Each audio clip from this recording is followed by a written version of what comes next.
Hi guys, how are you all today morning? Good morning.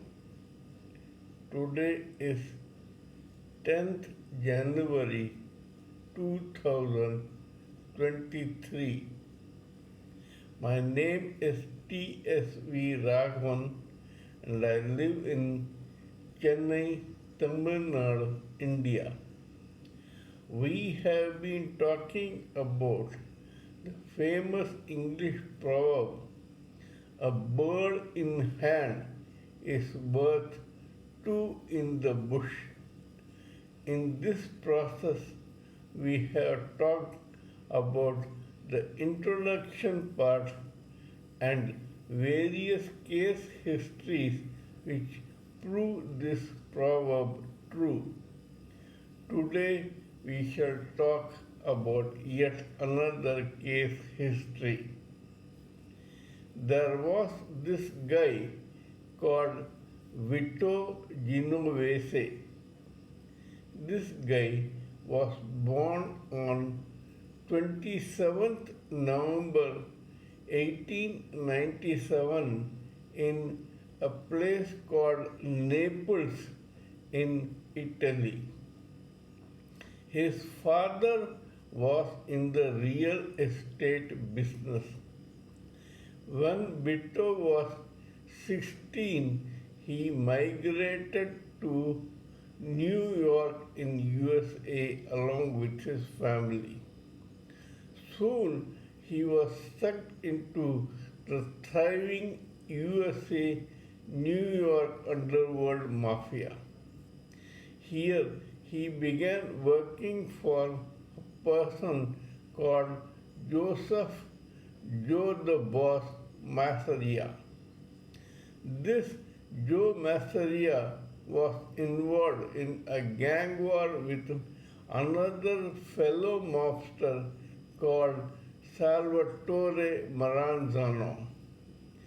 This story is only about Vito Genovese, who was a very greedy, avaricious, ruthless, bloodthirsty, and megalomaniacal person.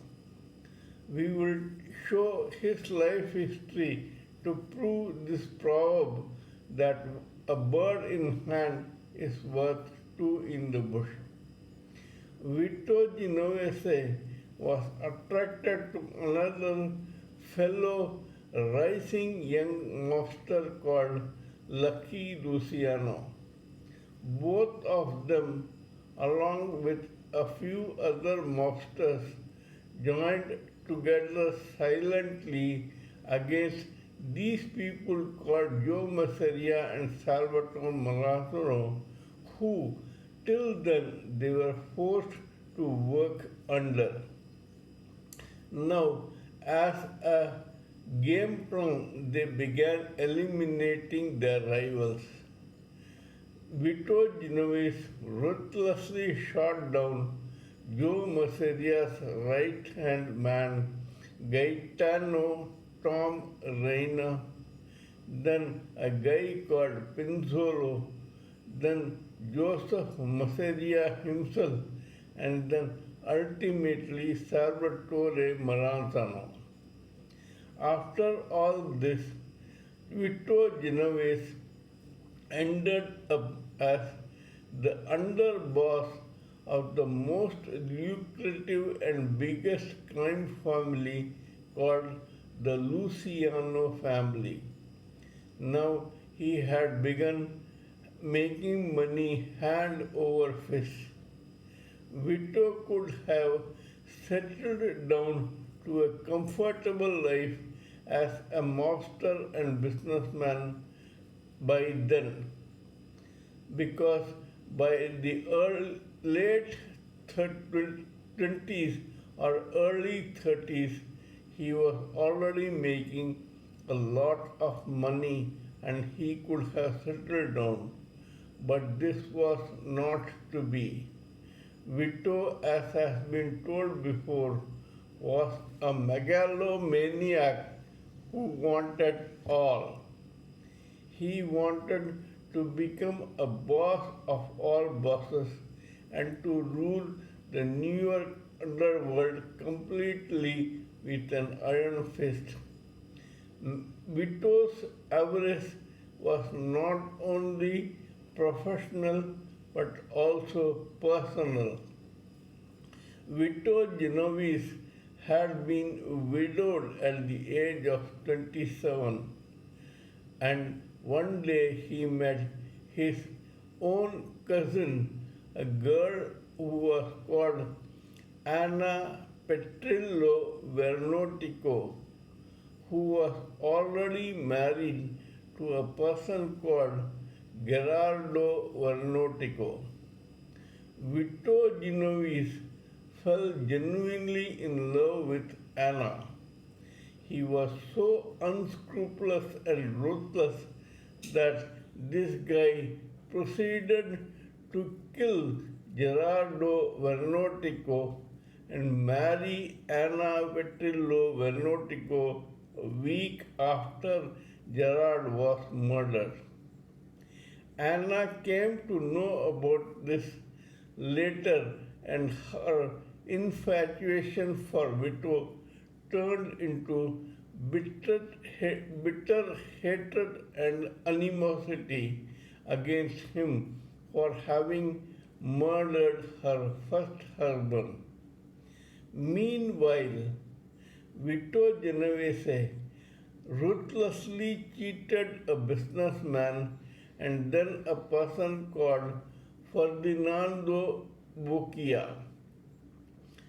Vito had Ferdinand Bocchia murdered by two hoods called Eddie the Hawk Rupolo and Gallo.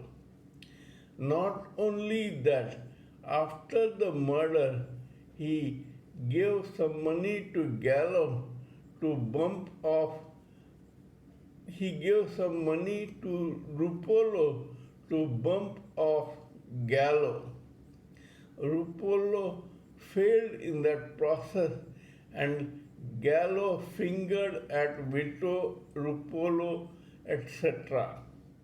Rupolo was imprisoned, but before Vito could be caught, this guy ran away to Italy with a lot of money. There, this guy was so ruthless, selfish, and cruel that he began dealing in black marketing along with the deuce or don of that place called Mussolini. At that time, Vito became very powerful politically in Italy. He cheated the public, the gullible public, of all the ration that was being provided to it free of cost by the American government. He made a lot of money and thought that he will go on doing this forever. However, as they have said in Hindi, आधी छोड़ पूरी पे धावे न आधी मिले न पूरी पावा. If you have half but you want full, you end up with losing the half and not getting the full.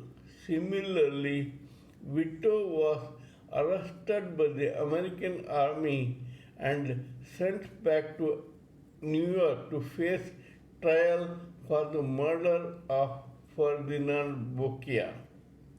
Here he died a miserable death in 1969 in prison when he was fingered by another hoodlum called Nelson Sentilopes, who had been hired by other mobsters to finger at Vito because they were getting fed up of Vito Genovese.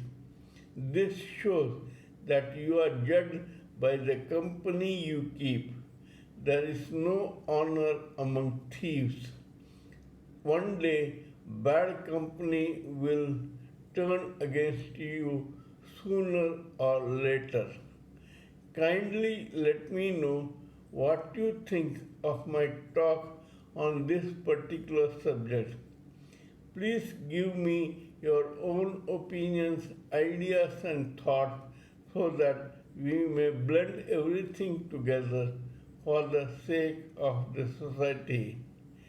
Please subscribe to my channel and press the bell icon so that I may keep reminding you of my other videos.